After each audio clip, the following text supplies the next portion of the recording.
परभणीत संतोष देशमुख हत्या प्रकरणात सर्वपक्षीय मूकमोर्चा काढण्यात आला। या मोर्चातून भाजप आमदार सुरेश धस यांनी धनंजय मुंडेंवर नाव न घेता निशाणा साधला। आक्याचा पण नंबर लागू शकतो असा दावा सुरेश धस यांनी केला। अजित पवार यांच्यावरही त्यांनी निशाणा साधलेला आहे।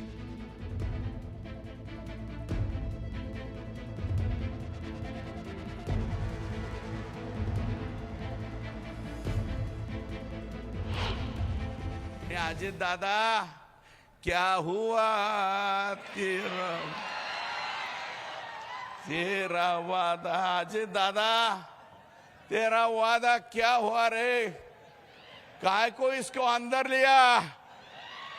ये अंदर लेने का जैसा नहीं है। संगीत दिघोळे पासून त्यांचा संतोष देशमुखापर्यंत हत्याचे बेरेज केले तर अजय दादा जरा हिशोब करा।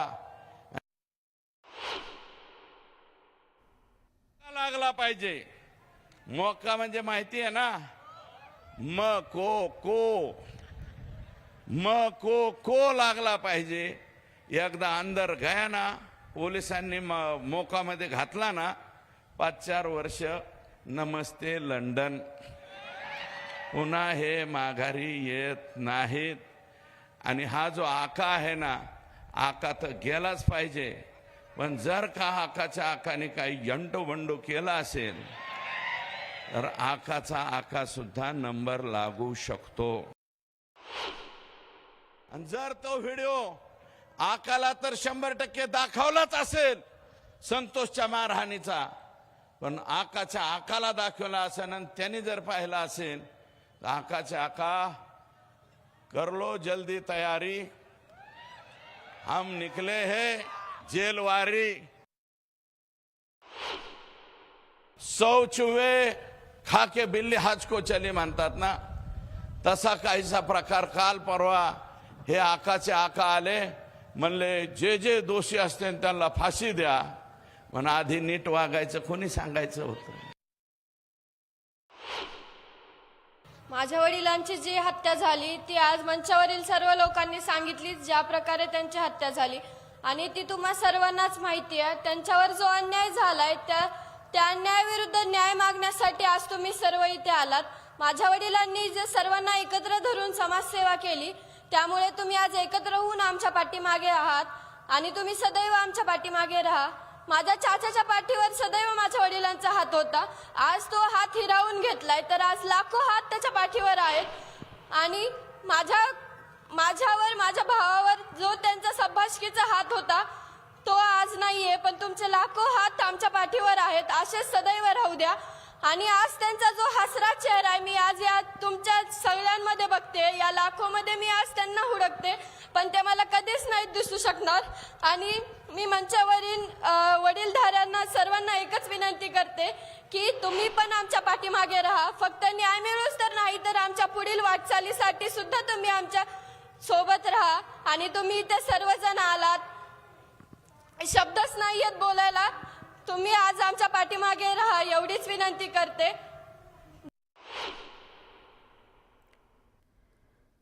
आमचा एक संतोष देशमुख गेला, पण यापुढे आम्ही हे सहन करणार नाही। धनंजय देशमुख किंवा त्यांच्या कुटुंबियांना जर धक्का बसला तर घरात घुसून मारू, असा थेट इशारा मनोज जरांगे यांनी दिला।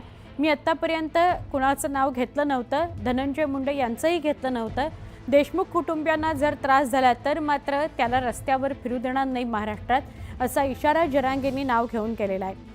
संतोष देशमुखांच्या हत्येमधील सगळेच आरोपी पुण्यात कसे काय सापडतायत, असाही सवाल जरांगेंनी केलाय। दरम्यान मुख्यमंत्र्यांनी आरोपींनी फाशी देण्याचा शब्द दिलाय, म्हणून आम्ही शांत आहोत, असंही जरांगे म्हणाले। कालच ना परवा मी आतापर्यंत नाव घेऊन कधी बोललो नाही, कारण माझा स्वभाव आहे, मला काहीतरी कुणकुण लागल्याशिवाय मी कोणाच्या वाटा जात नाही। पण यापुढं आमचे संतोष भैया तर आता गेलेतच, पण यापुढं जर त्यांचे कुटुंबीय आणि धनंजय भाऊ देशमुख आणि त्यांच्या कुटुंबियाला जर धक्का लागला तर धनंजय मुंडेला रस्त्याने सुद्धा फिरून देणार नाही. आमचा एक भाऊ गेला, तो आता आम्ही सहन केला.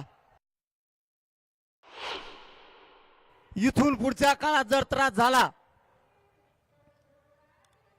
परळी असो कोणा बीड जिल्हा असो, इथल्या आपल्या समाजाला जर त्रास झाला तर परभणी आणि पलीकडून धाराशिव यांना घरात घुसघुस आणायचं. जर इथून पुढे यांनी लोकाला आता त्रास दिला तर परभणी जिल्हा आणि पलीकडून धाराशिव एकदा यांना बघायचंच. तुम्ही जर आमचे लोक मारून जर तुम्ही तुमचे आरोपी घरात लपून ठेवता, यांना पुण्यात नेमकं सांभाळा कोणी? सगळे आरोपी पुण्यातच नेमके कसे सापडायला लागले? सगळे आरोपी हे पुण्यातूनच सापडतात. याचा अर्थ तुमच्या सरकारमधले मंत्रीचे आरोपींना सांभाळायला लागलेत. या खंडणीमधल्या आरोपींना आणि हत्येतील आरोपींना, या दोघांची नार्कोटेस्ट झाली पाहिजे आणि त्यांना सांभाळणाऱ्या सगळ्यांना सह आरोपी केलं पाहिजे. आणि मुख्यमंत्र्यांनी शब्द दिला, त्या शब्दावर एक मराठी शांत आहेत, सगळ्याला फासावर लटकवतील, एकही सुटणार नाही, सगळे आरोपी पकडले जातील, हे शब्द त्यांच्या कुटुंबाला. ही जर त्यांनी पुरा केला नाही तर मग त्यांनाही नाही केल्यावर सांगू आपण मराठे काय असतो. आपल्यापाशी कोणाची गय केली जात नाही. बीड पोलिसांनी मसाजोग गावातील सिद्धार्थ सोनवणेला अटक करण्यात आली आहे. सरपंच संतोष देशमुख याची हत्या झाली, अपहरण झाले. या दरम्यान त्यानं देशमुख यांचं लोकेशन आरोपींना दिलं असा तपास यंत्रणांना संशय आहे. या अनुषंगानं सिद्धार्थ सोनवणेची चौकशी सध्या सुरू आहे. सिद्धार्थ सोनवणे फरार झाल्यानंतर मुंबईत लपून बसला होता. एवढंच नव्हे तर सोनवणे संतोष देशमुखांच्या अंत्यविधीलाही उपस्थित होता. सोनवणेंनी या दरम्यान 5 वेगवेगळी सिम कार्ड्स वापरली असंही कळतंय.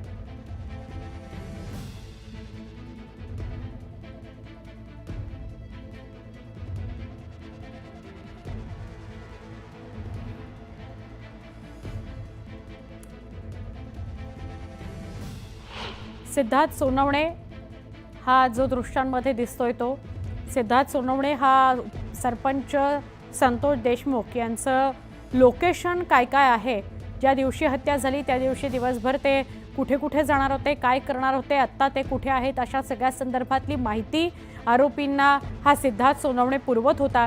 काल सुद्धा या सिद्धार्थ सोनवणेला ताब्यात घेतल्यानंतर त्याच्याकडून सुदर्शन घुले आणि सांगळे यांचं लोकेशन काय असू शकतं त्याच्याविषयीची माहिती मिळाली. त्यामुळे याला सुद्धा आरोपी करण्यात आलेला आहे. आज कोर्टात या सिद्धार्थ सोनवणेला हजर करण्यात आलं असं कळत आहे. सरपंच संतोष देशमुख यांच्या हत्येदरम्यान देशमुखांचं लोकेशन आरोपींना दिलं असा तपास यंत्रणांनी या सिद्धार्थ सोनवणेवर ठपका ठेवलेला आहे. काल त्याची चौकशी झाली, आज त्याला कोर्टात सुद्धा हजर करण्यात आलंय असं कळतं आहे. पण मोठी बातमी आहे, सिद्धार्थ सोनवणे हा त्यांच्याच गावचा म्हणजे या मसाजोगचाच राहणारा होता. या सुदर्शन घुलेचा तो साथीदारही होता. त्याच्या अनेक गुन्ह्यांमध्ये हा सिद्धार्थ सोनवणे कदाचित सहभागी असू शकतो असा पोलिसांना संशय आहे. त्या दृष्टीने तपास सुरू आहे. पण हा सिद्धार्थ सोनवणे आता ताब्यात आलेला आहे आणि त्याच्यावर कोर्टात त्याला हजरही करण्यात आले. त्याच्यावर गुन्हाही दाखल करण्यात आलाय की त्याने या सरपंच संतोष देशमुख यांचं लोकेशन आरोपींना सातत्यानं सांगितलं.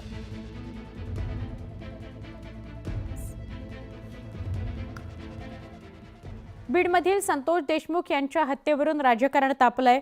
अटक झालेल्या आरोपींचा मंत्र्यांशी संबंध आहे का याची चौकशी करण्याची मागणी केली जाते. तर हे आरोपी नसून केवळ प्यादे आहेत असं सुरेश धस यांनी म्हटलं. संजय राऊत यांनी या संदर्भात प्रतिक्रिया दिली.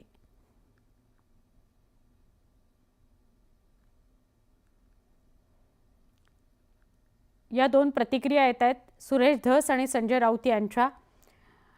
या संतोष देशमुख हत्या प्रकरणावरून तापलेलं राजकारण आपण बघतोय. अटक झालेल्या आरोपींचा मंत्र्यांशी काही संबंध आहे का याची सुद्धा चौकशी व्हावी.